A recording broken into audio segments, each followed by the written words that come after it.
Heartwood Publishing. Welcome. These interviews were recorded at the 2025 Environmental Joy Congress at Yale School of the Environment. We explore what environmental joy means to global leaders. As you listen, think about what it means for you. Enjoy. Annual Environmental Joy Conference here at the Yale School of the Environment. Dr. Thomas Richard Easley here, and I have the honor of talking to, Nima Shirazi. Thank you so much for your time. Oh, it's a pleasure to be here. Really, I was thrilled to be asked to join you all. It's really my honor. All right. Well, trust me, I know that. Thank you for your humility, but I know what people have said about your plenary since you came out. And I just like to ask, even though you all are not fortunate to be here, but can you just give us just a couple of highlights of your plenary talk? Little highlight. Here's the thing. Okay. Everything's fine. No, that's not what I talked about. What I talked about is really how narrative and storytelling operate in all of kind of human interaction, human connection, and that the idea of collaborating with other people, of imagining a world that could be different, building a better future, a more equitable and just future for everyone, has so much to do with the stories that we tell about how that can be possible and how we can work together. But it's not just in the individual stories, because stories are discrete bits of information. They have a beginning, a middle, and an end, main characters, plots, conflict to overcome, a resolution. But every story that we tell and every story that we hear fits into narratives, broader narratives that we already kind of have within us. Or that it's kind of narrative is the air that we breathe. Narrative is water to a fish. They're the things we don't even realize are there.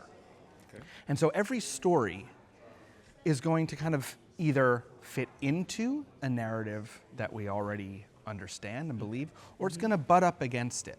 Okay. Because there are these dominant narratives in our society that really hold in place certain ideas, certain concepts of, who belongs, whose lives matter, how we got here as a people, what we even mean by as a people, who is on the inside, who is on the outside, and being in the place where we are now.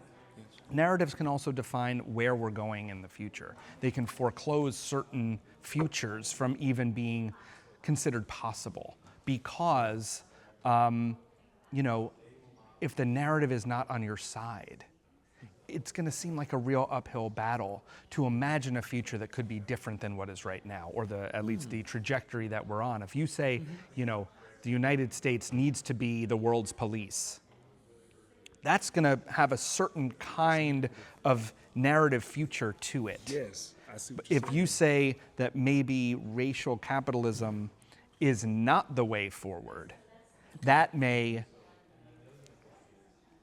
present a certain kind of future, but people hearing that may say, well, I don't know how we get there. We are where we are now. That's a lot of work. So the ideas of what stories we're telling and what narratives they kind of fit into has everything to do with the futures that we're trying to imagine and build. It makes me think about like when I was younger, my grandmother would say, if you can see it, if you can see it, you can achieve it. It's like if you believe it, then you can be it. Exactly, And yeah. I thought, okay, and as a kid, I'm like, But fast forward 30 plus years, she's passed on, and I do believe that, whether it's manifestation, some may get a little too deep, but I like where you're taking this, is that if I can see it, then I can make it happen. But you're also talking about that there are other things that will get into place once a vision sets. Exactly. Well, I think that doing narrative work, which really is just power building. It's about organizing. It's about power. Narratives are all about power. Who has power? I would actually invert the, if you see it, you can be it, or if you see it, you believe it.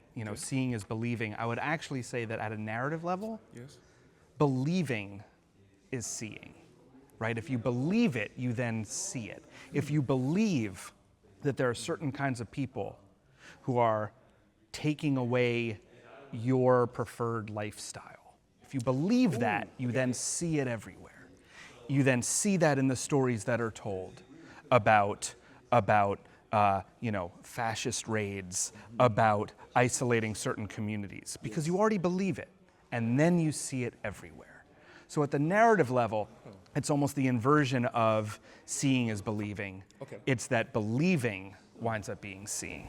Ooh, but it's like you're starting at the seed level, and you're already getting me to the vegetative state. But I really appreciate what you just said, because you're right.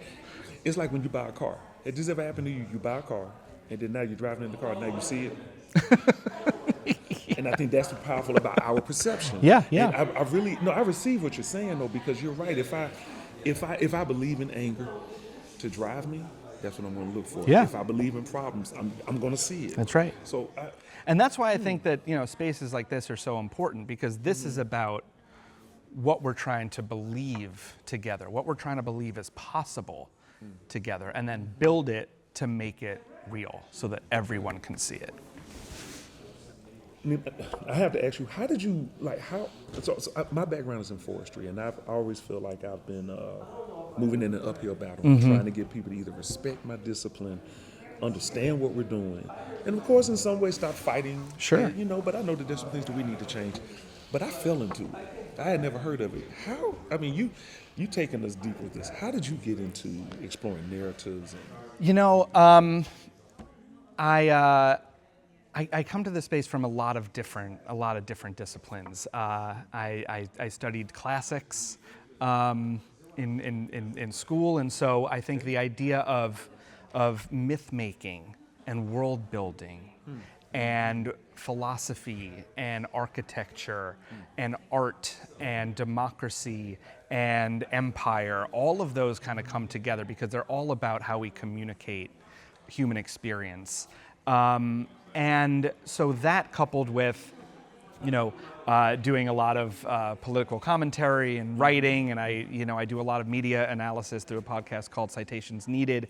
And so I think all of those come together to really allow me to focus a lot on what stories are in our world, how they got us here. Being the son of an immigrant who is also a filmmaker, I think there's also that piece of how we tell our stories. Everyone has a different story, but also what are those common connections across human experience? And it's interesting that you said you come to this through forestry. I was actually thinking about this recently, that the word forest comes from Latin, but the original definition of a forest was the hunting grounds that only the king could use. That was what a forest was. It was exclusive land for nobility, a forest. Okay. So that the wild animals that were there and protected, right? Okay. But only for one class, sometimes only for one person. And so you get into this idea of even, this concept of wilderness, this concept of a forest, who's on the inside, who's on the outside. Yes. And actually those kind of natural lands, the idea of protecting a forest came initially from class exclusion. And so even all of these ways that we even understand just the basic concepts of our world, of our language, the way that words work, has everything to do with power, has everything to do with who's on the inside, who's on the outside, who belongs, who doesn't, who's allowed to use land, who's not. And so all of this kind of comes together. And so, sometimes I get to use my classics for something. Hey, y'all are getting an education, because I know I am. This man just reverse what I'm thinking about forestry. Thank you so much for that. Sure.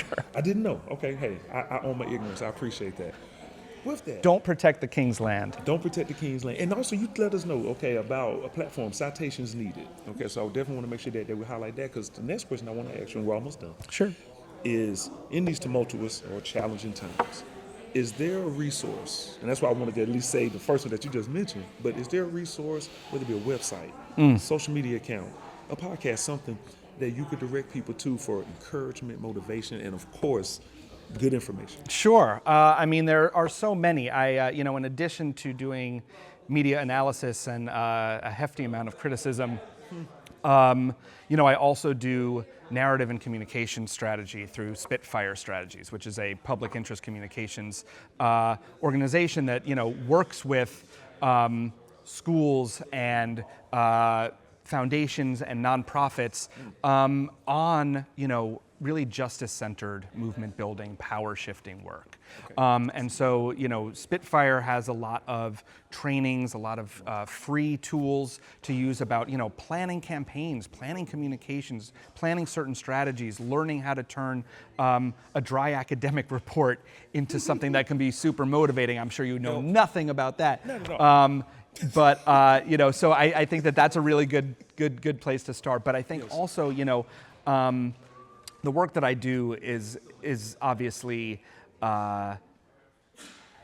in a trajectory of so many incredible people that have done amazing work before I had anything to do with this. And so there are books like News for All the People by Juan Gonzalez and Joseph Torres, which really dissects how American media operates.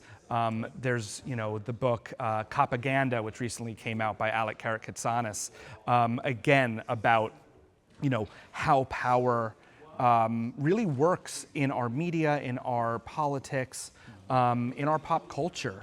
There's a reason why there's CSI and Law and Order every single city you could possibly imagine. It is a saturating environment. And so, thinking about how we even understand power structures, how we think about police, how we think about community, there's a lot to dig into there.